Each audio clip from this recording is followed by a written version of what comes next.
حالانکہ اتنا ایمان والے، شیطان ان کو دیکھ کر بھاگ جانے والا، حضرت عمر کے بارے میں کئی باتیں اور کئی چیزیں ایسی تھی جنہیں اللہ تعالیٰ نے قرآن کا حصہ بنا دیا، اس کے باوجود بھی فکر کیا تھی کہ کہیں میں منافقوں کی لسٹ میں تو نہیں۔ اور دوسری چیز جو آخری وقت میں انہوں نے ایک صحابی کو بھیج کر حضرت عائشہ سے پوچھوائی تھی، یہ حضرت حذیفہ سے پوچھوائی تھی، اور دوسری حضرت عائشہ سے، کیا تم اجازت دیتی ہو کہ میرا دل چاہتا ہے کہ میں بھی اپنے یار کے ساتھ دفن ہوں؟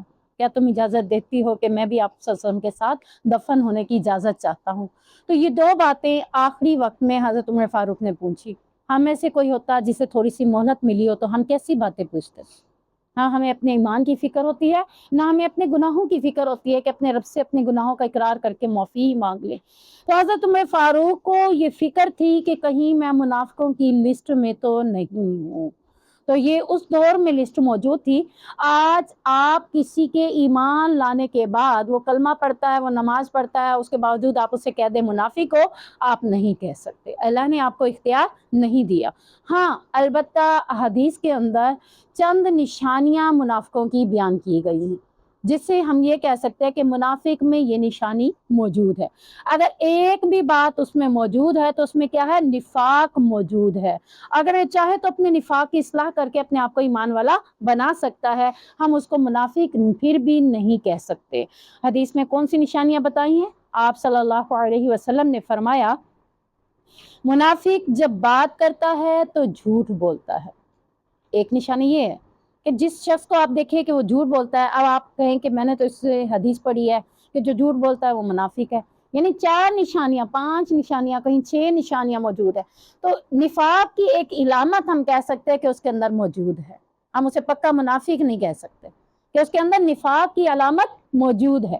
دوسرا کیا ہے کہ جب معاہدہ کرتا ہے تو توڑ ڈالتا ہے، کسی بھی بات کا معاہدہ کیا آپس میں، پھر اس کو توڑ ڈالتا ہے، اس کو معاہدے کو پورا نہیں کرتا۔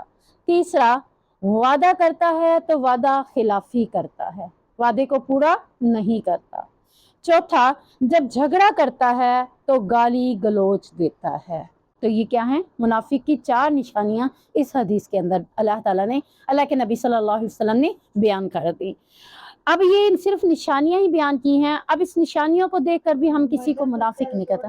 وعدہ کرتا ہے تو وعدہ خلافی کرتا ہے، جب لڑائی جھگڑا کرتا ہے تو گالی گلوچ دیتا ہے، گندی گندی گالیاں ان کی زبانوں کے اوپر موجود ہوتی ہیں۔ اب ہمیں یعنی کہ یہ نہیں ہے کہ ہم کسی شخص میں کسی عمل میں کمزوری دیکھ کر اس کو منافق کہہ دیں، یہ اختیار ہمارے پاس نہیں ہے۔ اس ایسا رویہ اختیار کرنے سے کیا ہوتا ہے؟ خرابی پیدا ہوگی، معاشرے کے اندر بگاڑ پیدا ہوگا۔ ہوا کیا ہے کہ معاشرے کے اندر ایسے لوگ موجود تھے جو تکفیری اپنے آپ کو کہلانے لگے، اور انہوں نے کیا کیا؟ ایسے لوگوں کے مال اور جانوں کو حلال کر دیا کہ تم جہاں کہیں بھی دیکھو انہیں قتل کر دو۔ یہاں تک کہ ایک معاشرے کے اندر فرقہ ایسا آیا کہ اس نے ایسی ایسی باتیں پیش کی کہ ان کا بیٹوں سے کہا کہ اگر تمہارے ماں باپ اگر ایسا کرتے ہیں تو ماں باپ کو بھی تم قتل کر سکتے ہو، جبکہ وہ مسلمان تھے۔ یعنی چند نشانیوں کے عوض تکفیری گروہ کو پھیلایا گیا۔ یعنی یہ اللہ تعالیٰ نے ہمیں اختیار نہیں دیا کہ ہم اس سے کسی کے اندر کوئی ایک چیز بھی دیکھ کر اس کو ہم یہ کہیں منافق ہے منافق ہے۔ اس سے کیا ہوگا؟ وہ اپنی اصلاح تو نہیں کرے گا، وہ کیا ہوگا؟ معاشرے کے اندر اور بھی خرابی اور بگاڑ پیدا ہوگا۔ تو یہاں تک کہ وہ انہیں قتل بھی کر دیتے تھے، اور اس بارے میں کئی مفتی فتویٰ بھی دے دیتے تھے، ہاں یہ منافق ہے تم اس کو قتل کر سکتے ہو۔ جبکہ ہاں جی، اور دوسری یہ پوچھایا تھا کہ حضرت حذیفہ سے پوچھ کے آئیں کہ کہیں میرا نام منافقوں کی لسٹ میں تو نہیں۔ یعنی آج بہت سے مفتی اس بات کے حوالے سے بھی بات کر دیتے ہیں، حالانکہ اللہ کے رسول کے بعد کسی کے لیے جائز نہیں ہے کہ وہ کسی شخص کا نام لے کر اسے منافق قرار دیں اور پھر اسے قتل کرنے کی بھی اجازت دے دیں۔ تو اس سے کیا ہوگا؟ تکفیری گروہ پھیلے گا اور معاشرے کے اندر بگاڑ پیدا ہوگا، اصلاح نہیں ہوگی۔ تو اللہ تعالیٰ نے ایسے کاموں کے حوالے سے ہمیں منع کر دیا، نفاق کی خصلتیں بیان کر دی کہ اس میں یہ خصلتیں ہیں تو اپنی اصلاح کر سکتا ہے کیسے؟ اس کے بارے میں بھی قرآن اس بات کی دلیل دیتا ہے۔ سورۃ نساء کے اندر اللہ تعالیٰ فرماتا ہے، ان المنافقین یخادعون اللہ وہو خادعهم، بے شک منافق وہ ہیں جو اللہ کو دھوکہ دیتے ہیں اور حالانکہ وہ خود دھوکے میں مبتلا ہیں۔ اسی رکوع کے آخر میں جا کر اللہ تعالیٰ نے کیا کہا؟ یعنی ساری منافقوں کے بارے میں باتیں چلتی رہیں، آخر میں آ کر اللہ تعالیٰ کہتا ہے الا الذین تابوا واصلحوا واعتصموا باللہ واخلصوا، مگر وہ لوگ ان منافقوں میں سے بھی جو توبہ کر لیں اور اپنی اصلاح کر لیں اور دین دین کے ساتھ مخلص ہو جائیں تو یہ بھی ایمان والے بن جاتے ہیں۔ یعنی منافق کے لیے بھی اللہ تعالیٰ نے کیا کر دی؟ مہلت دے دی کہ وہ کہیں نہ کہیں کسی بھی وقت وہ اپنی اصلاح کر سکتا ہے۔ کافر بھی کسی نہ کسی وقت اپنی اصلاح کر کے اپنے آپ کو ایمان والا بنا سکتا ہے، اور منافق بھی کسی نہ کسی ٹائم پر توبہ کر کے اپنی اصلاح کر کے اپنے آپ کو دین کے ساتھ مخلص کر کے مومنوں کے ساتھ شامل کر سکتا ہے۔ تو ایمان ایک باطنی چیز کا نام ہے، اس کا فیصلہ کوئی دوسرا نہیں کر سکتا۔ یعنی ہم نہیں کہہ سکتے تم تو ایمان ہی نہیں لے، ہم یہ بات نہیں کر سکتے۔ ہاں البتہ کچھ باتیں ایسی ہیں جن کو دیکھ کر ہم یہ اپنے ایمان کی فکر کریں کہ کہیں میں منافق تو نہیں ہو گیا، کہیں میرے اندر یہ باتیں تو نہیں آ گئی۔ تو کئی صحابہ ایسے تھے جو گھروں میں کیفیت ایمان کی کچھ اور ہوتی تھیں، آپ صلی اللہ علیہ وسلم کی محفل میں ان کی کیفیتیں کچھ اور ہوتی تھیں، تو وہ ایک دن باہر نکلے اور کہنے لگے میں تو منافق ہو گیا، میں تو منافق ہو گیا۔ پوچھا اس نے حضرت بکر صدیق نے کیا بات ہے، تم ایسے اپنے آپ کو کیوں کہہ رہے ہو؟ کہا کہ میں نبی کے ساتھ ہوتا ہوں تو میری ایمان کی کیفیت کچھ اور ہوتی ہے، میں گھر میں ہوتا ہوں تو میرے ایمان کی کیفیت کم ہو جاتی ہے۔ پر اللہ کے نبی کے پاس گئے، اللہ کے نبی بتائیے ہمارے ساتھ یہ معاملہ ہے، تو اللہ کے نبی صلی اللہ علیہ وسلم نے اسے منافق ہونے کی نشانی نہیں بتائی، بلکہ کہا کہ اگر جو کیفیت تمہاری میرے پاس ہے، اگر گھروں میں بھی وہ کیفیت رہے تو تمہارے پاس فرشتے سلام کے لیے ہر وقت اترتے رہیں گے۔ یعنی یہ ایک فطری چیز ہے کہ انسان جب گھر کے اندر ماحول کے اندر اپنے رہتا ہے تو ضروری نہیں ہے کہ ایمان کی وہی کیفیت ہو۔ جب ہم قرآن سن رہے ہیں ظاہری بات ہے ایمان کی کیفیت کا لیول چینج ہو جاتا ہے۔ جب ہم قرآن سے ہٹ کر اپنے ارد گرد اپنے خاندان کے ساتھ اپنی فیملی کے ساتھ بیٹھے ہیں اور اگر اس میں بھی دینی باتیں ہو رہے ہیں تو تب بھی ایمان کی کیفیت کچھ اور ہوتی ہے، اگر دنیاوی باتیں ہو رہے ہیں تو ایمان کی کیفیت کچھ اور ہو جاتی ہے۔ تو اس چیز سے ہم اپنے آپ کو منافق نہیں کہہ سکتے۔ ہاں ایمان کا لیول حدیث میں آتا ہے بڑھتا بھی رہتا ہے اور گھٹتا بھی رہتا ہے۔ اگر بڑھتا ہی رہے تو پھر اللہ کے نبی صلی اللہ علیہ وسلم نے کیا فرمایا کہ فرشتے ہر جگہ سے سلام کرنے کے لیے اترا کریں گے۔ تو یہ ہمارے اندر یعنی کہ یہ چیزیں اللہ تعالیٰ نے ہمیں بتا دی اس آیت کے اندر کہ وَمَا هُم بِمُؤْمِنِينَ، کہ جو ظاہری طور پر ایمان کو قبول کرتا ہے باطنی طور پر ایمان کو قبول نہیں کرتا تو وہ ایمان والا نہیں ہو سکتا۔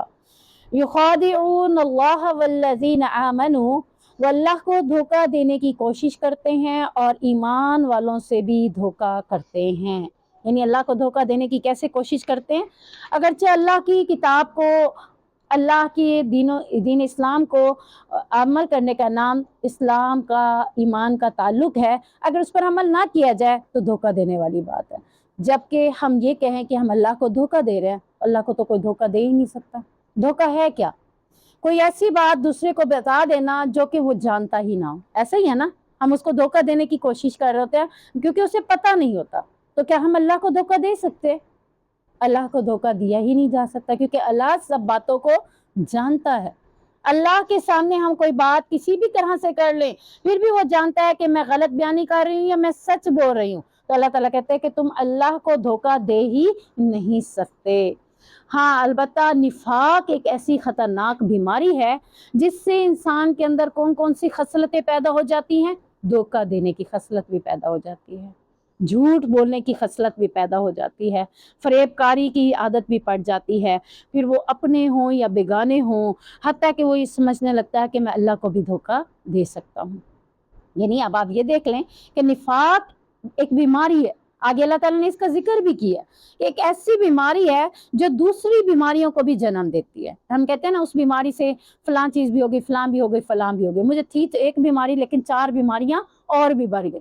تو نفاق ایک ایسی بیماری ہے جس کی وجہ سے انسان جھوٹ بھی بولتا ہے، دھوکہ دہی بھی کرتا ہے، مکاریاں فریب بھی کرتا ہے، اور یہاں تک کہ وہ ہر اپنا ہو یا بیگانہ اس کو بھی دھوکہ دینے کی کوشش کرتا ہے، اور یہ دھوکہ دیتے دیتے اس لیول تک پہنچ جاتا ہے کہ وہ اللہ کو بھی دھوکہ دینے کی کوشش کرتا ہے، اس لیے کہ میں اللہ کی پکڑ سے بھی بچ جاؤں۔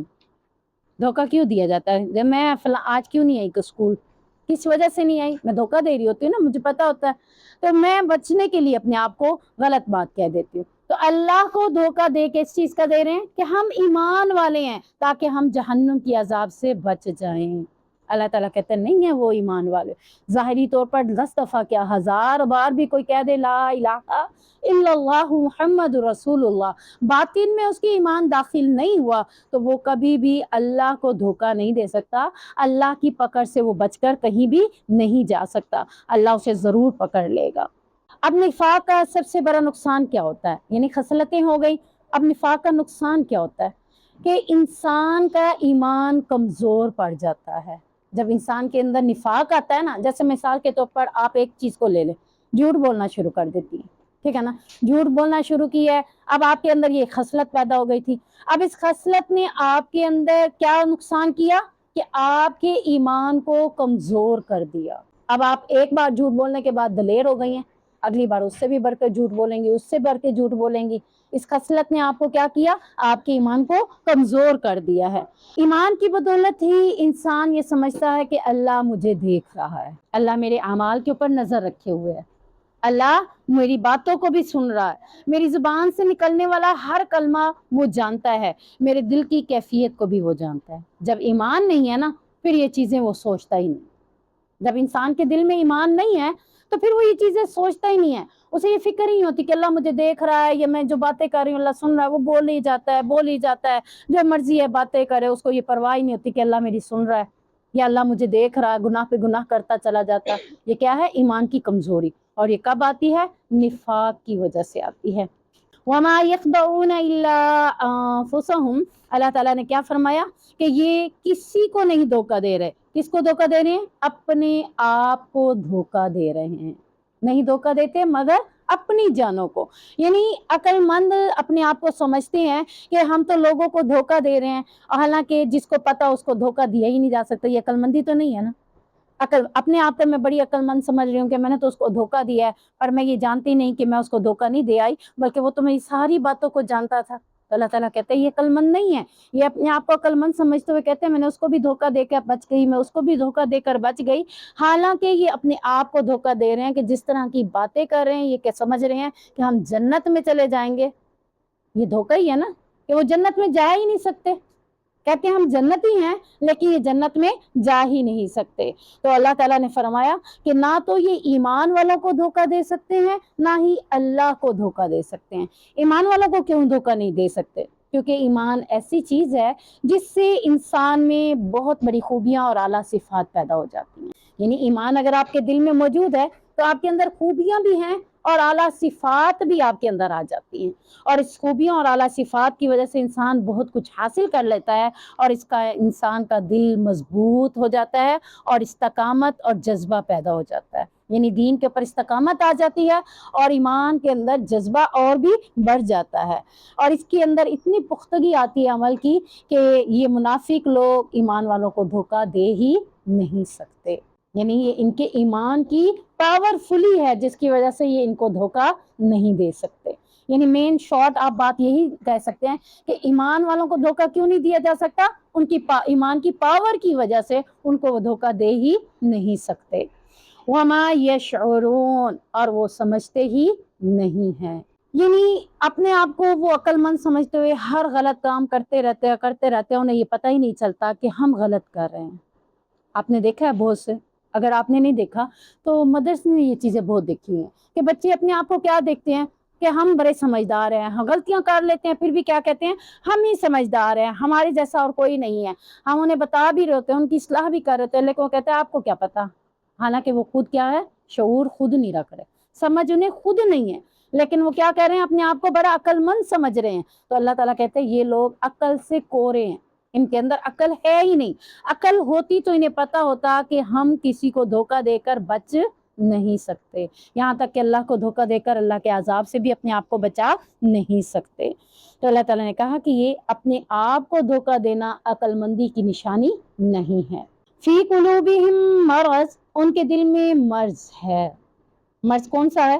نفاق کا۔ جسمانی بیماریاں کیا ہیں؟ مثال کے طور پر کسی کی آنکھ کا مسئلہ ہے، کسی کے کان کا مسئلہ ہے، کسی کو بخار ہو گیا، یہ کیا ہے؟ انسانی جسم کی بیماریاں ہیں۔ دل کی بیماری کیا ہے؟ نفاق۔ آپ کسی کو بھی کہہ سکتے ہیں کہ تمہارے دل میں کیا ہے؟ نفاق ہے، روگ ہے، کس چیز کا ہے؟ نفاق کا۔ تو یہاں کیا ہے؟ نفاق کی بیماری ایسی ہے کہ جس سے دل بیمار ہو جاتا ہے، اور جب دل بیمار ہوتا ہے تو اس کے اندر کیا اگتا ہے؟ حسد، بغض، کینہ، یہ چیزیں پیدا ہوتی ہیں، یعنی یہ بیماریاں پیدا ہوتی ہیں۔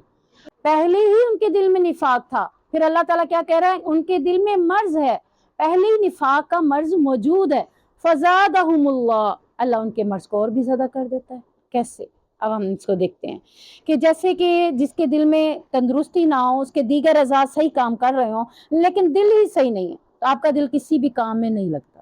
آپ کے دل کو آج کوئی بات لگی ہے، مثال کے طور پر ہسبینڈ کی بات ہے، یا والد کی بات ہے، یا والدہ کی بات ہے، یا سسٹر کی ہے، اب کوئی آپ کو کہتا ہے فلاں کام کرو فلاں کرو، آپ کہتے ہیں آج میرا دل نہیں کر رہا، آج کیوں؟ میں سیڈ ہوں، دل ہی میرا بیمار لگ رہا ہے، دل کو ایسی بات لگی۔ تو جب دل بیمار ہوتا ہے تو انسان کچھ بھی صحیح نہیں کر سکتا۔ حدیث میں آتا ہے کہ نبی کریم صلی اللہ علیہ وسلم نے فرمایا الا ان فی الجسد مضغہ، خبردار سن لو کہ جسم میں گوشت کا ایک ٹکڑا ہے۔ وہ گوشت کا ٹکڑا کیا ہے؟ اذا صلحت صلح الجسد کلہ، جب وہ تندرست رہتا ہے تو سارا جسم بھی تندرست رہتا ہے، ٹھیک ہے نا؟ جب وہ تندرست رہتا ہے، یعنی کسی کے دل کو خوش رکھو تو وہ سارے کام آپ کو کر کے دکھا دے گا۔ اگر کسی کے دل کو سیڈ کر دیا تو کبھی بھی آپ کو کچھ بھی کر کے نہیں دکھا سکے گا۔ تو جسم میں ایک ٹکڑا ہے، جب وہ صحیح ہے، جب وہ تندرست ہے، جب وہ اچھا ہے، خوبصورت ہے، دل والا ہے، خوش ہے، تو وہ سارا جسم خوشی اور فرحت محسوس کرتا ہے۔ وَإِذَا فَسَدَتْ فَسَدَ الْجَسَدُ كُلُّهُ، اور جب وہ بگاڑ پیدا کرتا ہے، یعنی جب وہ بگاڑ میں آتا ہے تو سارا جسم بگاڑ میں آ جاتا ہے، یعنی سارا جسم بگڑ جاتا ہے۔ اور پھر کیا ہوتا ہے؟ الا وہی عقل، آگاہ ہو جاؤ، وہ کوئی اور چیز نہیں ہے، وہ دل ہی ہے۔ کہ دل ٹھیک ہے تو آپ ٹھیک ہے، دل ٹھیک نہیں ہے تو آپ ٹھیک نہیں ہیں۔ تو دل کو ٹھیک رکھنا کیسا ہے؟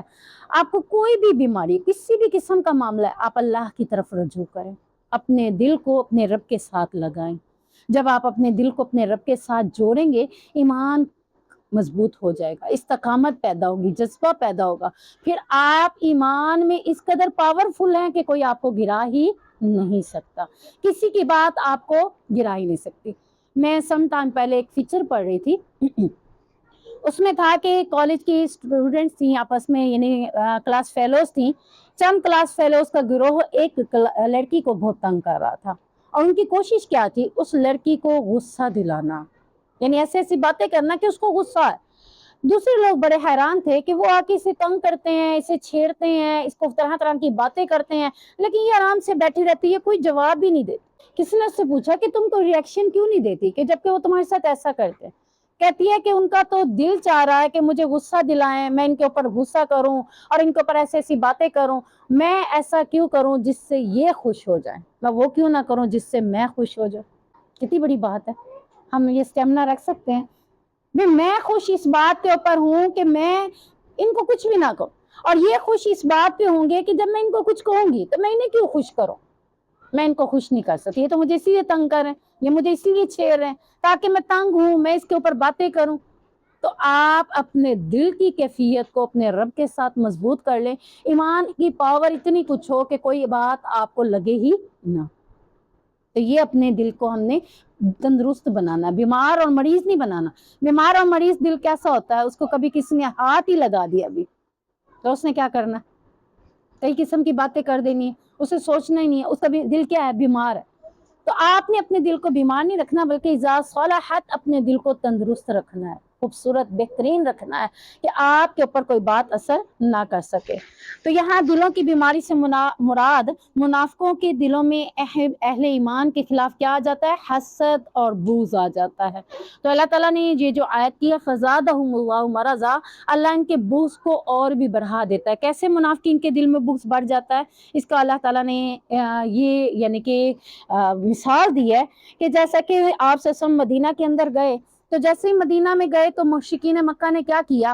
اپنے ارد گرد کے سارے قبائل کو، یہودیوں کو، مشرکوں کو، نصارہ کو، قریش کے بڑے بڑے سرداروں کو یا کافروں کو، ساری پاور اکٹھی کر کے انہوں نے کیا کہا تھا؟ ہم سارے مل کر نبی کریم صلی اللہ علیہ وسلم سے جا کر لڑائی کرتے ہیں۔